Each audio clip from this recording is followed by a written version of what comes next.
It's been a year almost. It has. This Friday is our 1-year anniversary. That's pretty wild. It seems like just last year we were talking for the very first time. Right. And the department was being built, and you guys were kicking it off at the Whitfield precinct with Chatham sheriff's deputies and stuff. Right. So how's the department grown in a year? Well, I mean, it's grown in many ways, not only by numbers, and we're proud to say as of today, with our extended job offers, we have 0 vacancies, which I think is probably the most remarkable accomplishment for our department in a year's time. We're in a very competitive job market. There's, I think, 14 other law enforcement agencies in the county alone. And we're in record low unemployment nationally and certainly locally. So to be able to fill our ranks at 100%, darn near 100% in that short amount of time is truly remarkable. And the amount of work that goes into accomplishing that by way of, if you hire 100, you've interviewed and processed, 700 or 1,000. So think of the amount of work that it goes into doing all that, reviewing the applications, setting up interviews, sitting on interview panels, doing background investigations, doing polygraphs and medicals, and buying uniforms and guns and handcuffs and all that stuff. I mean, all that is all the stuff that goes on behind the scenes in order to staff a department, and so pretty proud of that.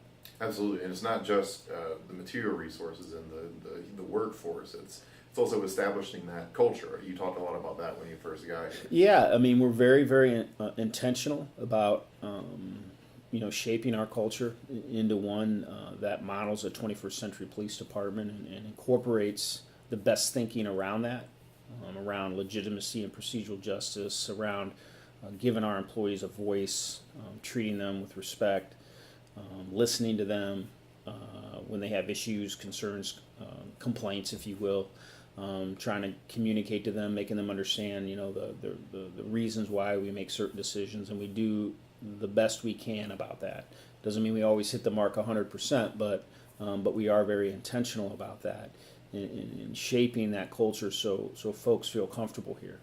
That we try to minimize as best we can the internal stress, so it minimizes it as they go out and work in our communities and interact with our citizens in the unincorporated area. Right, so at the start, Sheriff Wiltshire was helping you guys with patrols. Yep. He was sending his deputies out. Yep. He's always down to help, it seems like, local departments. Is that done? Is that over with? Yeah, that ended around September. The last couple deputies that were assisting us, over time, he drew those deputies back into his organization because he needed them. And I just can't say enough about Sheriff Wiltshire's help. And not only in providing deputies to work with us or co-police out there in the unincorporated areas on the front end, but just being a good friend and assisting us with training, providing a venue for certain things at his multi-purpose room over at the sheriff's office. Calling me saying, "Hey, what do you need?" It's just been tremendous, and so I truly appreciate that, not only from a personal perspective but a professional perspective. Yeah, absolutely. So now you are full staff. What is fully staffed for you guys? So that's 125 sworn officers. We have 2 assigned to CNT right now. That number will also grow as we go forward up to 14. So 125 is our sworn allocation. Gotcha. So how is that divided up in terms of actual patrol? Because I mean, a certain percentage of that's going to be command staff and Right. administrative folks and civilian positions, stuff like that. Right. Well, the 125 is sworn. We have 17 Oh, civilian positions. Gotcha. So I guess, and with our CNT complement, you're looking at 154 total employees. Oh, wow. Okay. For the Chatham County Police Department. Again, that'll grow a little bit when we add to CNT. 125 sworn officers that put on this blue uniform or wear a detective suit for the day, that are out there doing the work for the unincorporated areas. So to break that down, I'm going to just go off the top of my head. You obviously got myself, 2 assistant chiefs, 5 captains. Yeah, I think 5 captains, 9 lieutenants, 18 sergeants. There might be a few more than that, and the rest are patrolmen or detectives. That's pretty good off the top of your head. Yeah. So, so yeah. So how are those divided up in terms of the actual patrol positions? Like, what is the allocation? Because you have a pretty wide, kind of like sparsed out area to Yes, sir. patrol. Yes, sir.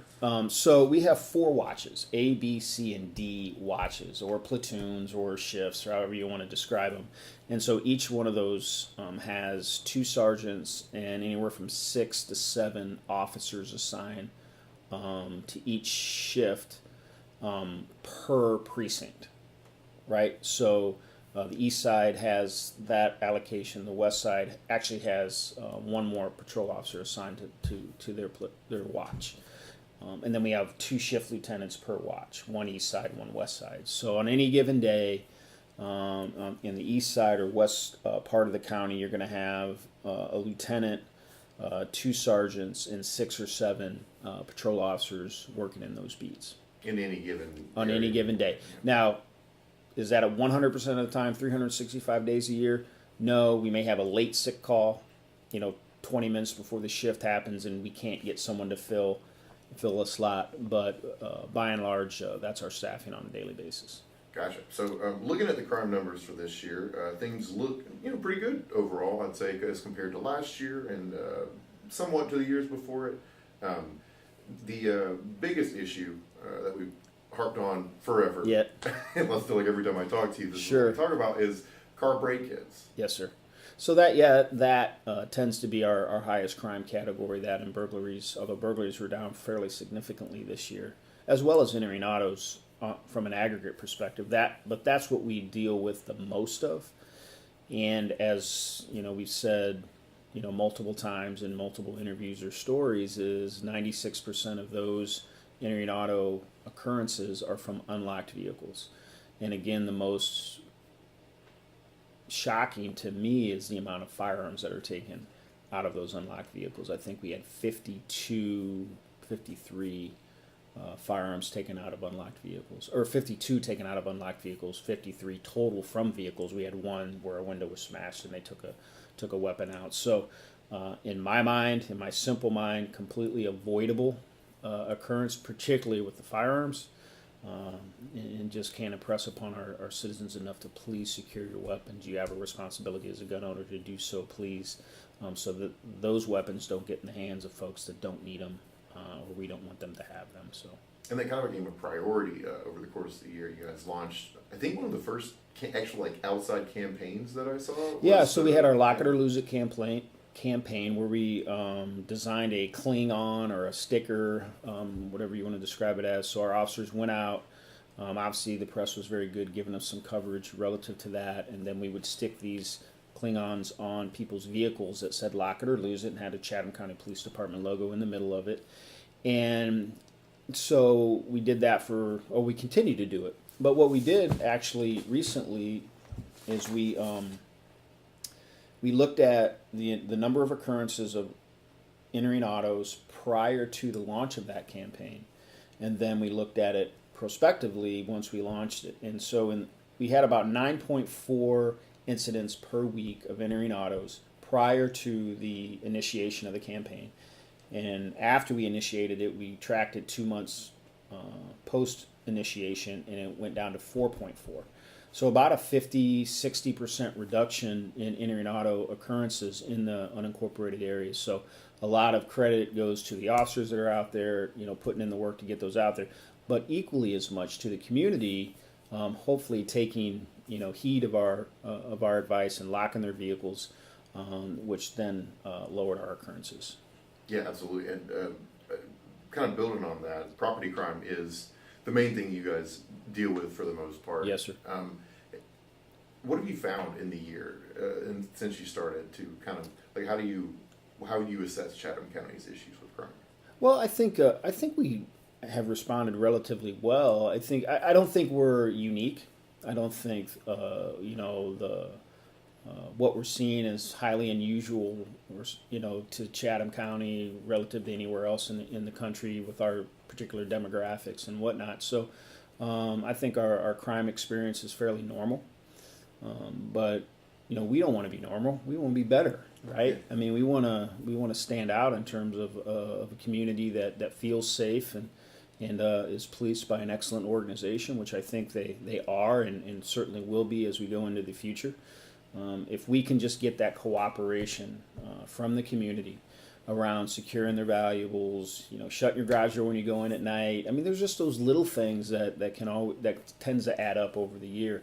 Picking up your rakes and stuff like that in your yard. I get it. I've done the same thing. You get tired. You go in, you sit down. You don't feel like going back out when you've been working in the yard all day. But you go to bed and somebody's cruising through the neighborhood and sees something of value laying in your yard. It takes seconds for them to go grab that, or go into your garage and take your golf clubs, or come check your door on your car and, oh, it's open. I'm going to take loose change. I'm going to take the firearm. I'm going to take the iPad or whatever else I may have left in my vehicle. So if we can just get that cooperation from the public to just protect themselves as much as they can, and we're going to protect them as much as we can, and that equal amount of efforts can go a long way in reducing crime throughout the entire county.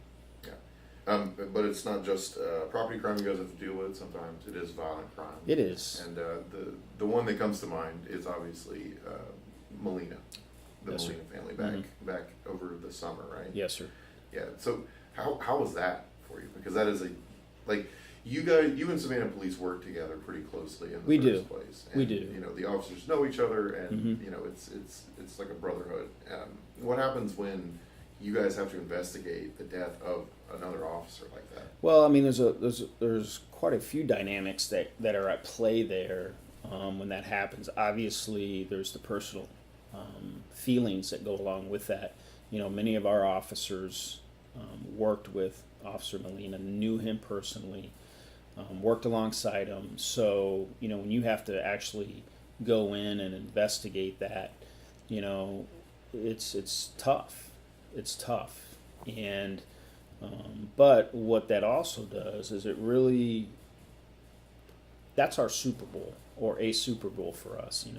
Officer involved shooting is another incident that would probably rise to that level, or if an officer got killed. But we understand that we have to investigate that to the absolute utmost of our abilities and resources. And if we can't, then we need to ask for help, right? Because at the end of the day, what we want is a successful prosecution for Officer Molina and his family. And so it really kind of raises the bar around our focus and our work getting through that. Yeah, that's a big one. Yeah. That's rough. Yeah, so. Geez, I feel like that's pretty much everything that I really wanted to hit on. Is there anything else you'd like to talk about? Well, I think that a couple things, if I may. Yeah, for sure. I really want to highlight, I talked a lot about Sheriff Wiltshire's assistance and our relationship, but, there's a lot of other folks I think that we've been able to build relationships with that have helped us be successful. And maybe in small part, we've helped them be successful in some small way. I mean, the city of Savannah has been wonderful to work with around maybe some difficult circumstances. We're kind of demerging. We're splitting up assets. We're still sharing facilities. We still are today, as I sit here and talk to you. And sometimes that may get sticky from time to time, but it really hasn't for myself, Chief Lumpkin, Chief Revenue, and particularly Chief Minter. I mean, I think there's just a great spirit of cooperation that does exist here in Chatham County, along with Pooler has been great, Garden City, Bloomingdale, Tidy Island, all the agencies that we've had to interact with or do interact with on a day-to-day basis. I mean, we just get work done. We just help each other in whatever way we can. And I think that really says a lot about those leaders in those organizations, about the state of affairs here in Chatham County, relative to law enforcement and our cooperation. So I think a lot of credit goes to a lot of folks out there, and I just can't thank them enough for being welcoming of me, having not come from here, not having any relationships when I got here. It's been a really great year, and there's a lot to look forward to for Chatham County, particularly in law enforcement as we go forward. Yeah, you kind of reminded me of something. So let's dig into you and Chief Mentor, because you guys are both relatively new to the area. It's what was it like when you met him the first time when you welcomed him? Well, it's kind of like we knew each other. You know, I mean, I think just because we had both been chiefs for right around the same number of years, had been outsiders coming into new places, so there's a lot of shared experiences that I think we had. He actually is originally from Michigan, so you know, we chuckled a little bit about that. Two Michigan guys ending up here in Savannah, Georgia.